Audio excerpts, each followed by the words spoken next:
Hari berikutnya diisi dengan kegiatan yang menjadi kesibukan baru. Entah itu membantu pekerjaan rumah, antar jemput Aska sekolah, atau membantu usaha Tante Kai.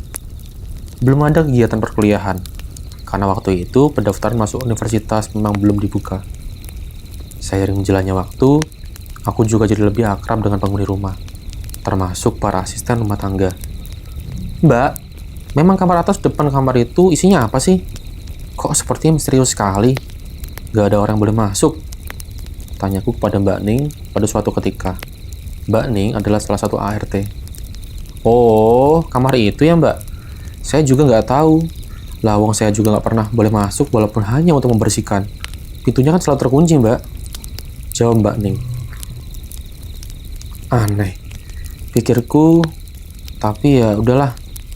Aku nggak bertanya lebih jauh. Mungkin karena isi kamar itu sangat pribadi bagi Tante Kai dan suaminya. Selama tinggal di kamar atas, beberapa kali aku mendengar suara-suara aneh. Beberapa kali terdengar langkah kaki, naik atau turun tangga. Pernah juga ada suara pintu terbuka, entah pintu yang mana. Yang cukup membuat merinding, beberapa kali aku melihat bayangan hitam tinggi besar melintas di depan pintu kamar. Iya, pintu kamar yang tengah malam dalam keadaan terbuka. Padahal aku yakin sudah menutupnya sebelum tidur. Malam itu, ketika aku kembali terbangun oleh suara langkah kaki yang berat, jantungku berdegup kencang. Suara itu semakin mendekat, perlahan namun pasti. Seolah-olah seseorang atau sesuatu sedang mendekati pintu kamarku. Aku berusaha untuk tidak panik, tapi rasa takut semakin menjalar. Aku melihat arah pintu yang sedikit terbuka, dan di balik celah itu, aku melihat bayangan hitam berdiri diam. Sosok itu tampak lebih jelas dari sebelumnya. Bayangannya semakin nyata dan mendekat. Aku menahan nafas. Tubuhku kaku, tak berani bergerak. Sosok itu perlahan menghilang dalam kegelapan. Tapi ketakutan masih membekas. Aku segera menutup pintu dengan hati-hati dan menguncinya. Namun, pikiran tentang siapa atau apa sosok itu terus menghantuiku. Apa yang sebenarnya tersembunyi di rumah ini? Apa yang sedang mengintai di balik pintu yang terkunci rapat itu? Kegelapannya membawa rahasia yang menunggu untuk terungkap, dan aku tidak tahu apakah aku siap untuk mengetahui jawabannya. Mungkin rumah ini terlalu besar bagi penghuni yang hanya segelintir saja. Jadinya cukup menyeramkan, begitu pikirku awalnya. Namun, seiring berjalannya waktu, aku berusaha untuk melupakan dan mengabaikan setiap keanehan yang kurasa. Mencoba sibuk dengan kegiatanku saja. Tetapi, setelah hampir 3 bulan tinggal di rumah Tante Kai, meskipun tidak begitu jelas, pada akhirnya aku bisa melihat isi kamar misterius itu. Kok bisa? Gini ceritanya. Seperti biasa, sekitar jam 9 malam, aku sudah berada di dalam kamar. Hiburan satu-satunya adalah ponsel kesayangan sambil menunggu untuk datang. Sambil menunggu kantuk datang, dapat dipastikan lampu luar kamar sudah dalam keadaan mati semua. Hanya kamarku saja masih terang. Di tengah asyiknya bermain ponsel, selepas jam 10, aku mendengar sesuatu. Ada suara yang sumbernya dari luar. Aku menjerit. Aku mendengar dari suara pintu terbuka perlahan. Saat itu, aku belum tahu pintu manakah itu, karena ada 4 kamar di lantai atas. Mungkin terbuka tertiup angin, pikirku dalam hati. Tapi tiba-tiba terdengar suara lagi. Kali ini sepertinya suara pintu tertutup. Siapa yang keluar masuk salah satu kamar? Entahlah. Setelah itu, aku memutuskan untuk mematikan lampu besar dan membiarkan lampu kecil tetap menyala seperti biasanya. Kamar jadi temaram. Ketika hendak merebahkan tubuh di tempat tidur, lagi-lagi terdengar suara pintu yang terbuka perlahan. Saat itulah timbul rasa penasaran. Aku berniat melihat keluar untuk mengetahui pintu kamar mana yang terbuka. Setelah membuka pintu dan melongok keluar, dugaanku benar. Luar kamar sungguh gelap gulita. Hanya sedikit garis cahaya dari luar rumah masuk melalui sela-sela jendela yang jadi penerangan. Untuk membantu penglihatan, aku menggunakan lampu dari ponsel yang ada di tangan sejak tadi. Cahaya terang ponsel menyapu setiap sudut ruangan lantai 2 yang luas ini.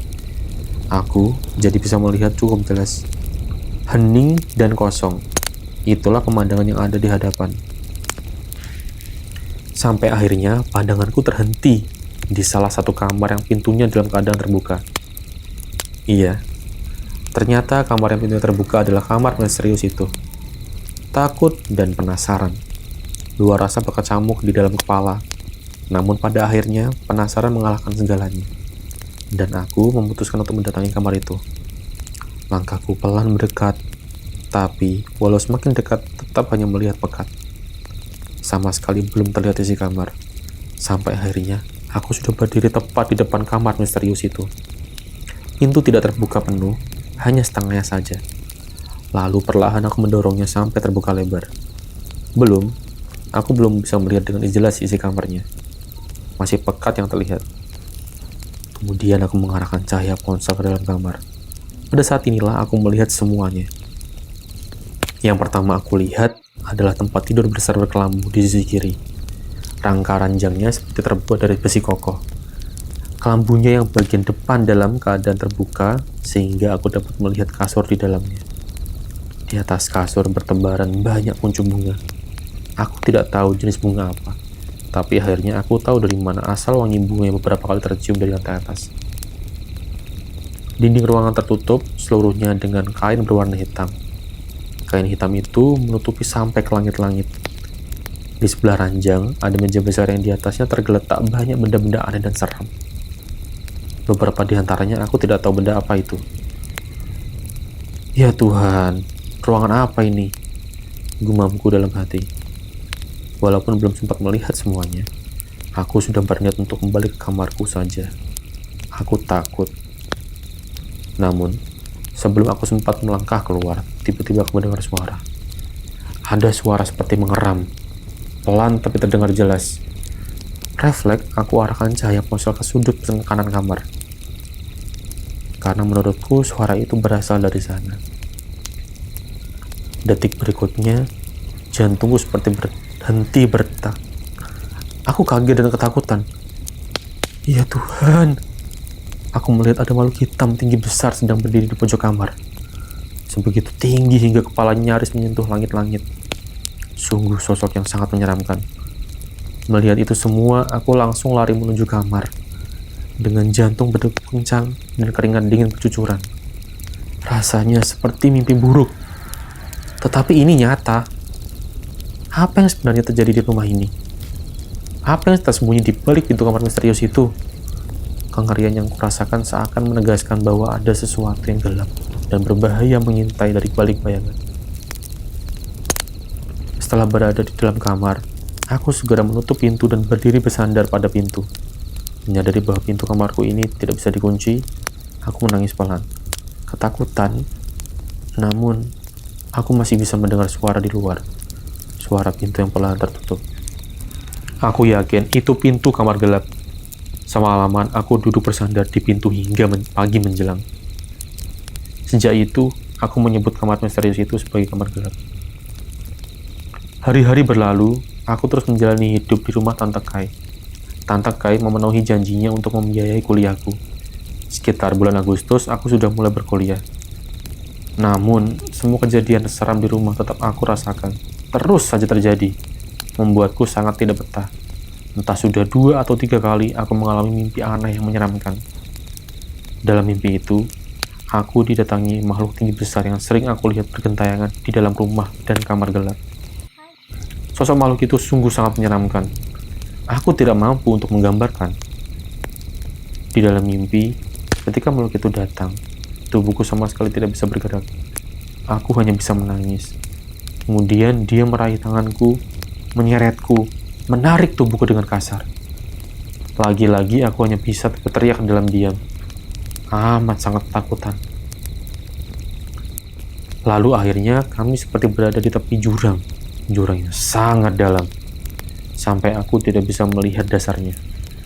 Tiba-tiba, makhluk menyeramkan itu mengangkat tubuhku, lalu melemparku ke dalam jurang. Di saat inilah biasanya aku terbangun dari tidur, tersengal-sengal, berkeringat, lalu menangis jadi-jadinya.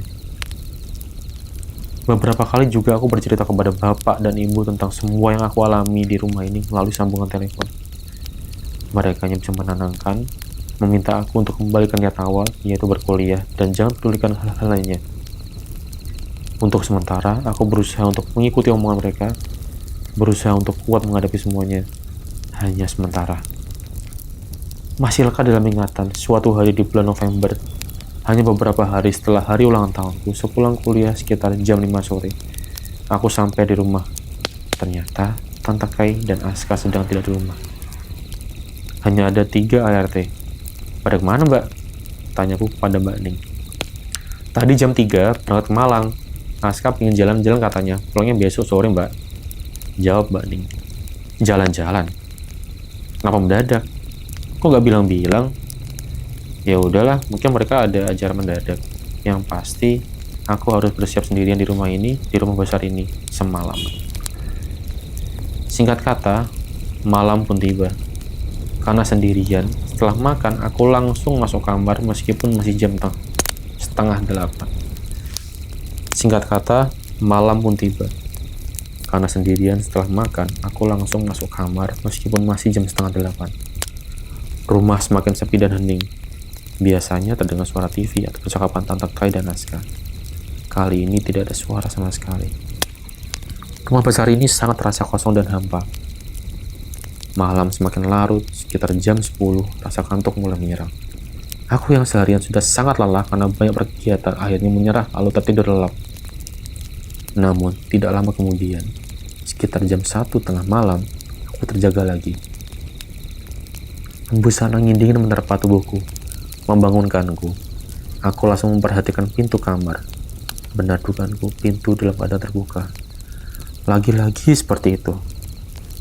Setelah sekian banyak peristiwa yang sudah aku alami di rumah ini, aku jadi tidak bisa berhenti berpikir panjang untuk langsung bangkit dari tidur dan berniat menutup pintu. Aku tidak mau buang waktu, tidak mau menunggu sampai ada sesuatu yang serem lagi terjadi. Tetapi ketika aku sudah berada di dekat pintu dan hendak menutupnya, duk, duk, duk, duk. Tiba-tiba aku mendengar suara seperti itu. Terkaanku, itu adalah suara pijakan kaki menyentuh ubin lantai. Suara kaki yang sedang melangkah berjalan. Aku terus diam berdiri menajamkan pendengaran, mencoba menebak dari mana asal suara itu. Dari lantai bawah. Aku yakin kalau suara itu berasal dari bawah. Entah apa yang ada di pikiran. Aku berjalan pelan menuju teras dalam lantai 2. Dari situ aku dapat melihat situasi di lantai 1. Duk, duk, duk, duk. Suara itu masih saja terdengar. Sementara aku masih berdiri di pinggir pagar, terus memperhatikan ke bawah. Suasana begitu sunyi. Hanya suara langkah kaki itu yang terdengar, seolah-olah itu semakin mendekat, menggema di seluruh rumah. Kegelapan menyelimuti lantai bawah, membuat segalanya terlihat samar-samar. Aku merasakan bulu kuduku berdiri. Tiba-tiba langkah kaki itu berhenti. Hening, tidak ada suara sama sekali. Aku mencoba menajamkan penglihatan, berusaha mencari tahu apa yang terjadi di bawah sana. Kemudian, dalam keheningan itu, muncul bayangan hitam yang bergerak perlahan. Sosok itu tinggi besar, sama seperti yang sering aku lihat dalam mimpi. Jantungku berdegup semakin kencang, ketakutan menyelimuti diriku. Sosok itu berdiri diam di tengah ruangan, seolah-olah menyadari kehadiranku. Aku menahan napas, tidak berani bergerak sedikit pun. Sosok itu perlahan mengangkat kepalanya dan aku merasa seolah-olah matanya menatap langsung ke arahku. Meski aku tidak bisa melihat wajahnya dengan jelas, kengerian yang kurasakan begitu mendalam. Tubuhku gemetar. Aku tahu aku harus melakukan sesuatu, tapi ketakutan menahan langkahku. Dengan keberanian yang tersisa, aku memutuskan untuk kembali ke kamar dan menutup pintu dengan cepat. Namun sebelum aku bisa berbalik, sosok itu mulai bergerak melangkah perlahan menuju tangga. Suara langkah kakinya begitu kembali terdengar, semakin dekat, semakin dekat. Aku tidak punya banyak waktu. Aku berlari menuju kamar, menutup pintu dengan cepat dan bersandar di belakangnya. Aku bisa merasakan detak jantungku yang keras dan cepat. Keringat dingin mengalir di pelipisku. Aku tahu malam ini belum berakhir dan sosok itu mungkin masih di luar sana, mengintai. Aku harus bertahan sampai pagi, harus kuat menghadapi ketakutan ini. Tapi satu hal yang pasti, rumah ini menyimpan misteri yang lebih gelap dari yang pernah aku bayangkan. Awalnya aku belum melihat apa-apa, karena rumah dalam keadaan gelap gulita. Namun sedikit cahaya masuk dari luar, namun setelah mata terbiasa melihat dalam gelap, akhirnya aku melihat sesuatu. Aku melihat sosok yang menjadi sumber suara langkah kaki itu. Makhluk tinggi besar yang menyeramkan, berjalan menyusuri lantai 1, melangkah pelan menuju tangga besar yang menuju lantai atas, tempat di mana aku sedang berada. Seketika itu, tubuhku langsung merinding, ketakutan menjalar. Namun, aku tetap diam terpaku memperhatikan semuanya. Melihat makhluk menyeramkan itu yang akhirnya sampai di depan tangga dan mulai menaikinya. Dia menuju ke arahku. Dia menuju ke arahku. Terus berjalan pelan melangkahkan kakinya di anak tangga satu persatu. Seperti tersandar, aku melangkah mundur, perlahan mendekat ke pintu kamar, lalu memasukinya. Di dalam, aku langsung menutup pintu rapat-rapat, berlari menuju tempat tidur, menaikinya, kemudian duduk meringkuk di tempat paling sudut. Aku sangat-sangat ketakutan, berharap makhluk menyeramkan itu tidak akan masuk. Namun harapan tinggal harapan. Aku melihat gagang pintu bergerak-gerak sendiri. Ada yang bergerak berusaha untuk membukanya dari luar. Beberapa detik kemudian, pintu perlahan mulai terbuka. Di sini, aku mulai menangis, tetapi tidak mampu berteriak.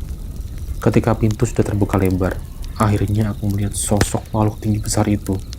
Dia berdiri diam memperhatikanku. Aku terpaku, tubuhku kaku.